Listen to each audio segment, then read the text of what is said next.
Sudah. Halo, Halo, Mas Budi. Assalamualaikum. Waalaikumsalam. Griskot. Oh iya. Griskot itu bahasa khas Swiss ya? Iya, kalau kita menyapa itu intonasinya apa lain-lain sih. Kalau di Zurich itu Griskot. Griskot, Jelas oke. gitu ya. Iya. Kalau di Bern itu Grisse gitu. Jadi agak-agak di dalam gitu Agak suara. di sini ditelan sedikit ya. Iya, betul. Terima kasih nih Teh Inong udah diundang ngobrol-ngobrol gitu. Sama. Kayaknya ngimpi apa gitu ya Teh Inong ya diundang Teh Inong. Aku yang excited banget Mas Budiman karena tadi saya udah cerita ya. Saya jauh-jauh ke sana nggak ketemu ya. Kalau ketemu kopi darat nggak ketemu. Nah, justru karena blessing in disguise-nya pandemi ini, kita hampir tiap minggu ya ngobrol online ya.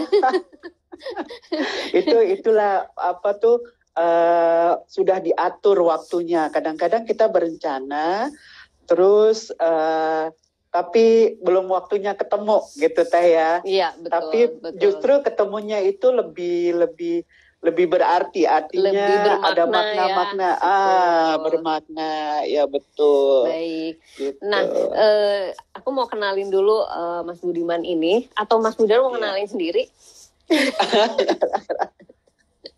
Kenalin apa ya? Saya namanya Budiman. Wiryakusuma. Wiryakusuma.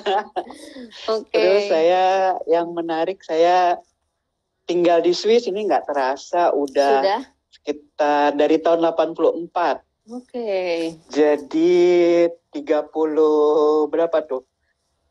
36 tahun ya. 36 4 tahun. dekade ya.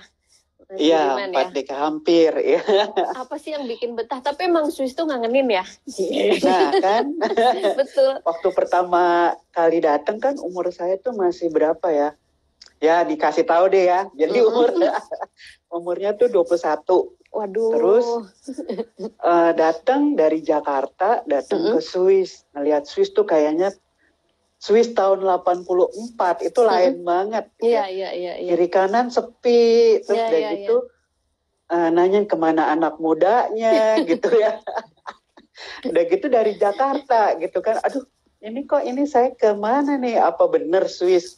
Gitu loh. Banyakannya senior citizen ya. Iya, banyakannya senior citizen. Kebetulan saya datang tuh, ingat sekali saya masuk kota Bern tuh sekitar jam 10 pagi. Kan mendaratnya tuh di Zurich ya.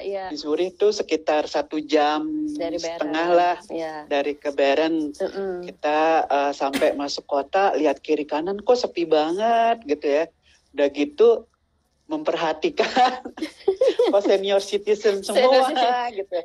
Sebagai anak muda saat itu ya, tentunya wah ini dia nih yang akan jadi kota, jadi tempat tinggal saya entah berapa lama gitu. Dan ternyata betul ternyata, iya. Jadi teman-teman 36 tahun hampir 4 dekade. Jadi Mas Budiman ini adalah seorang Indonesian diaspora yang tinggal di Bern di Swiss, kemudian diplomat juga lah ya.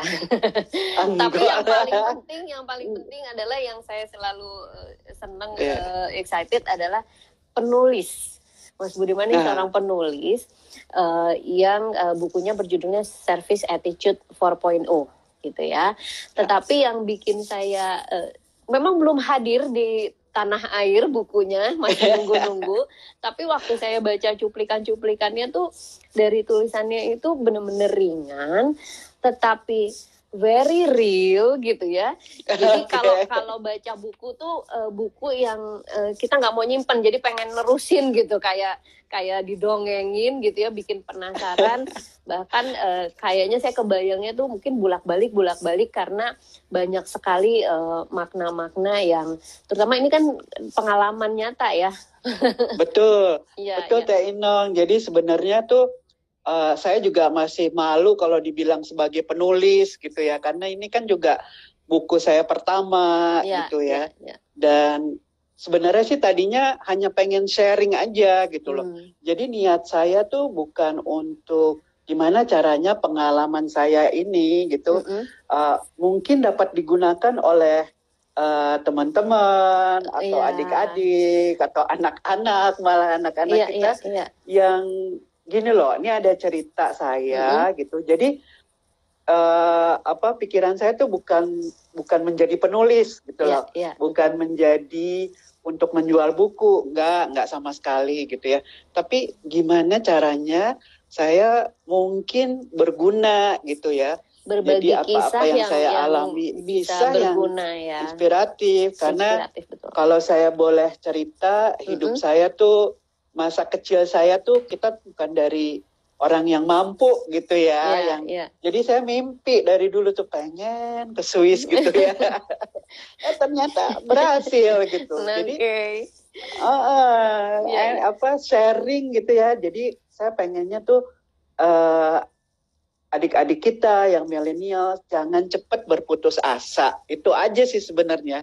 Karena mimpi itu harus dikejar gitu ya. Harus direalisasikan. Gitu. Jadi sepanjang itu terus gitu saya stick to mimpi itu mimpi saya gitu. Nah, ini menarik nih Mas Budiman karena ternyata kan dari apa sih yang membuat ini, tapi nanti ya. Sebenarnya ini yang salah satu yang ingin saya obrolin sama Mas Budiman gitu ya. Apa sih sebenarnya nilai-nilai yang bisa membuat seseorang itu berpegang pada mimpinya. Jadi kalau tadi Mas Budiman mengejar mimpinya gitu ya, apa yang membuat gitu ya. Nah, karena kenapa kalau saya lihat anak-anak muda sekarang nih, saya bilangnya future leader. Jadi kalau saya ngobrol saya suka men-challenge mereka.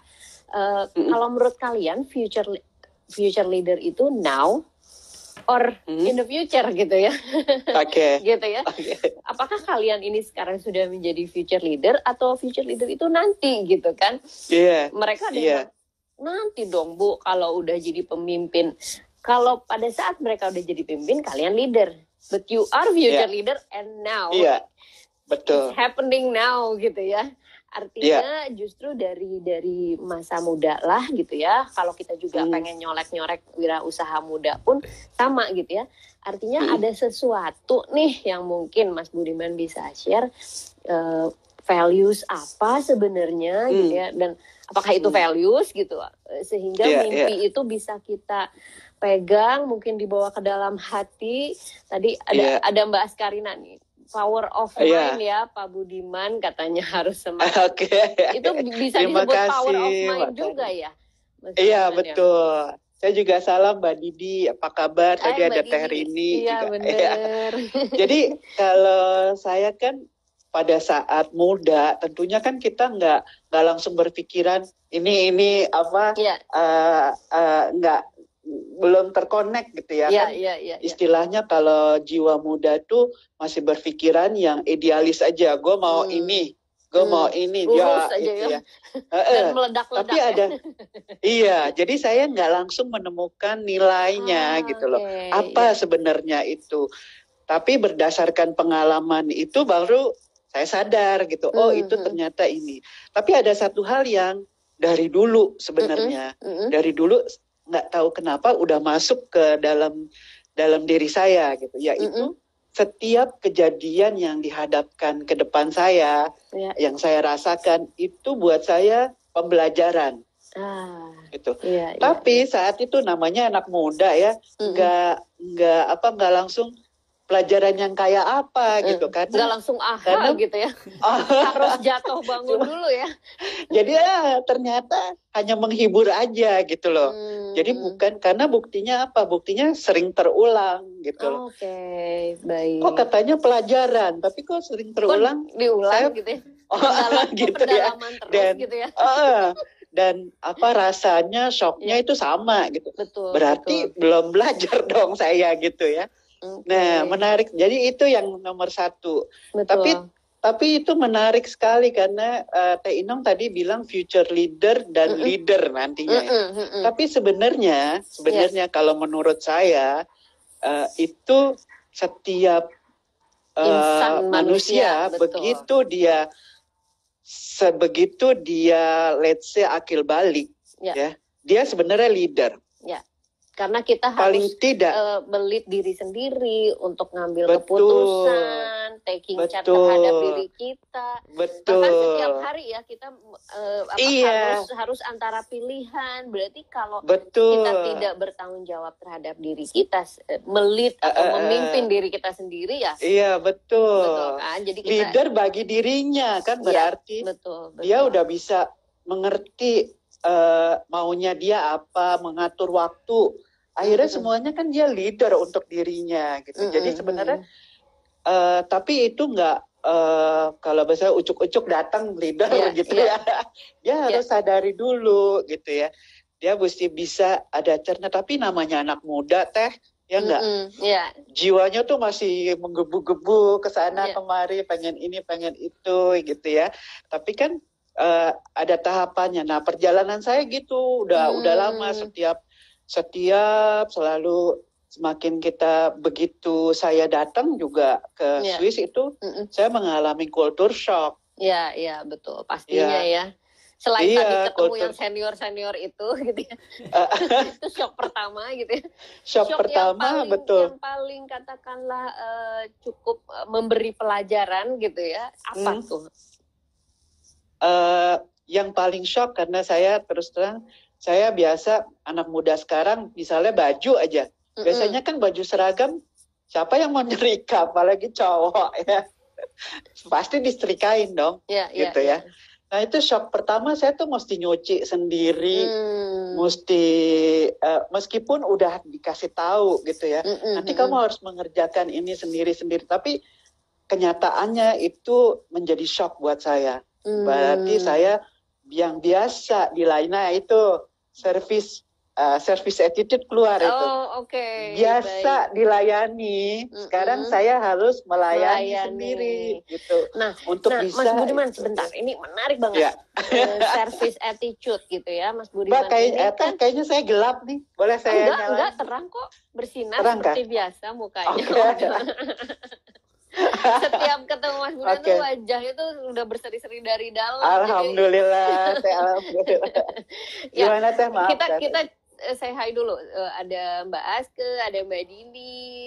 Oh iya tuh, semuanya. Hai semuanya. Ada teman saya, hai semuanya, thank you. Nah, semuanya salam. Saya tadi mau minjem. Trina, salam Mbak juga. Trina, hai. Jadi meminjam service attitude. Ini kan karena backgroundnya Mas Budiman pun dari dunia hospitality. Gitu ya, artinya saya tuh sangat salut pada orang-orang yang bergerak di industri hospitality gitu ya, dengan terutama service attitude yang kayaknya udah in the muscle gitu ya istilahnya ya, udah mendarah daging. Nah, bagaimana sih sebenarnya mengadopsi gitu ya, meminjam si nilai itu dari hospitality di area kehidupan yang lain, atau misalnya kalau di pekerjaan ya di bidang pekerjaan yang lain. Menurut Mas Budiman gimana? Itu menarik karena sekarang saya sadari ya, baru ada kejadian saya masih SMP. Kebetulan om saya itu punya semacam bungalow cottage yang disewakan di Jawa Barat, gitu ya.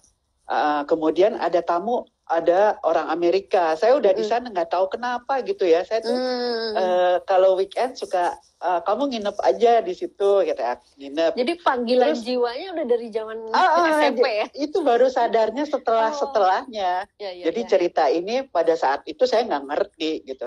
Jadi itu seorang ibu orang Amerika gitu, saya nggak kenal juga namanya, saya juga nggak bisa bahasa Inggris gitu ya. Tapi dia bilang katanya, you know what, dia bilang gitu ya, kamu ini anak kamu, dia bilang gitu. Iya, dia bilang dia bisa hidup dengan senyum, hanya dengan senyumnya, katanya gitu.